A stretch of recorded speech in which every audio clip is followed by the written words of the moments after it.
Have you ever just stopped and wondered what's really deep down beneath your feet? For centuries, we've been fascinated by the idea of a world within our world. A hollow earth, filled with lost civilizations and strange creatures. But what if I told you the reality is actually way more astonishing than any myth? Today, we're going to take a journey from that classic fantasy right to the edge of modern science to uncover the real hidden worlds that are churning away inside our planet. So, you're not going to believe this, but the idea of a hollow Earth didn't start in some fantasy novel. Nope. It was first proposed as a serious scientific theory. And get this, it was back in 1692 by none other than Edmund Halley. Yeah, the same guy from Halley's Comet. He was trying to figure out some weird compass readings and came up with this idea that Earth was made of these nested shells, maybe even with a glowing inhabited center. So that leads to the big question, right? Was Halley onto something? Or is there something else, something maybe even more bizarre, lurking in the depths of our planet? Well, the answer to that is what takes us from a really fun myth to some of the most mind-bending discoveries in science today. All right, here's our roadmap for this little adventure. We're going to start with the hollow Earth fantasy. Then, we'll dive into the real hidden worlds, first of water, then of life. After that, we're taking a trip to the mysterious core itself. And finally, we'll connect the dots and see why all these deep worlds are so incredibly important for us up here on the surface. Okay, first up, let's talk about the fantasy. Why is this idea of a secret world inside our own so powerful? Why has it captured our imagination for literally centuries? Well, the idea is ancient. Cultures all over the globe, from the ancient Greeks to Tibetan Buddhists, had stories about realms under the ground. But it was Halley who really tried to make it science. Then, of course, in 1864, Jules Verne writes his iconic novel, and bam, the idea just explodes in popular culture. After that, though, it kind of drifted away from serious science and more into the world of pseudoscience. So, does science back any of this up? The definitive answer is a hard no. The Earth is not hollow, and we know this for a couple of key reasons. First, just based on its gravitational pull, our planet is way too massive and dense to be empty inside. But the real smoking gun comes from earthquakes. See, we can track the seismic waves from an earthquake as they travel right through the planet, and their behavior shows they're passing through solid and liquid layers, not some giant empty space. But here's the crucial point. Just because the Earth isn't hollow doesn't mean it isn't filled with secrets. In fact, the reality is even weirder than the fiction. Our first stop is a world of water. We're talking vast, hidden oceans where nobody ever thought they could exist. So yeah, forget the hollow Earth myths for a second. Let's talk about the real hidden worlds, and we're starting with water. Okay, picture this. Deep underneath the crushing weight of Antarctica's ice, scientists have found this massive hidden network of over 400 lakes and rivers. And as glaciologist Christine Dow points out, the immense pressure from all that ice does something wild. It can actually force the water to flow uphill, totally against gravity. It's an entire water system that's been hidden from us for thousands of years. But the hidden water goes even deeper, way deeper.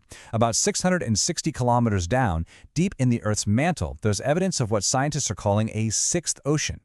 The first clue came from this one tiny, super rare diamond that could only have formed in a really wet environment down there. Now, this isn't an ocean you could swim in. It's a colossal amount of water that's chemically locked inside a blue mineral called ringwoodite. All right, let's head to our next stop. We found hidden water.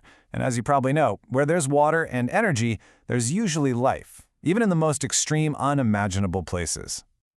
Okay, try to wrap your head around this. Think about all the life on the surface, the forests, the oceans, every single person and animal. Now get this, an estimated 70% of our planet's bacteria and archaea, the very building blocks of many ecosystems, live deep underground, completely cut off from the sun. The majority of life on Earth is actually right under our feet. The scale of this deep life is it's hard to even comprehend. Its total carbon mass is thought to be up to 23 billion tons.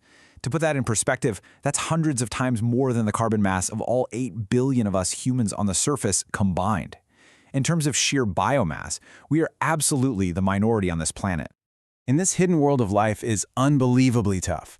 It thrives under crushing pressure and in scorching heat. Scientists have found microbes just chilling at temperatures of 122 degrees Celsius. That's way hotter than the boiling point of water. It's just incredible. This whole ecosystem is so huge and so unique that scientists have nicknamed it a subterranean Galapagos. It's a dark biosphere, and its discovery completely changes our understanding of life itself. It proves life doesn't need sunlight. Over millions of years, these microbes have evolved to essentially eat rocks, pulling chemical energy from their surroundings to survive in total darkness. Okay, for our final destination, we are going deeper than ever before, right to the heart of our planet. For decades, we really thought we had the core all figured out, but it turns out it's a hidden world all on its own, with mysteries we're only just starting to piece together. As seismologist Jessica Irving puts it, we're finding a whole new hidden world, and that is not an exaggeration. The simple picture of a solid iron ball at the center of the Earth that you learned about in school, yeah, you can pretty much toss that out the window. So the old model was simple, right? A solid, uniform ball of iron. But the new model is so much more bizarre. Evidence is now pointing to an inner core that's this complex mosaic, with some parts that are rock hard right next to pockets of liquid and mushy semi-solid metal. It's not some static ball, it's a dynamic, textured, and frankly weird world down there. So how in the world can we possibly see this? Well, geophysicists use the most powerful force on the planet, earthquakes. The huge seismic waves they create travel right through the Earth's center. And by measuring exactly how those waves speed up, slow down, or bounce as they pass through, scientists can build a picture of what the core is like. It's basically like giving the entire planet a CT scan. All right, let's head back up to the surface and ask the most important question of all. This stuff is fascinating, but so what? Why does any of this actually matter to us? Well, these discoveries have some really profound implications. That strange, mushy core, it helps generate the magnetic field that protects all of us from harmful radiation from the sun. That hidden water under Antarctica, it lubricates the bottom of ice sheets, which affects how fast they melt and contributes to sea level rise. And that dark biosphere, it completely redefines the rulebook for where life can exist, which is a huge deal for guiding our search for life on places like Mars. It's kind of an incredible thought, isn't it? In a lot of ways, we actually have better maps of the surface of Mars than we do of the deep Earth. It really makes you wonder, if we've only just found these incredible oceans of water, these continents of life, and this bizarre, mushy core, what other hidden worlds are still down there, just waiting for us to find them?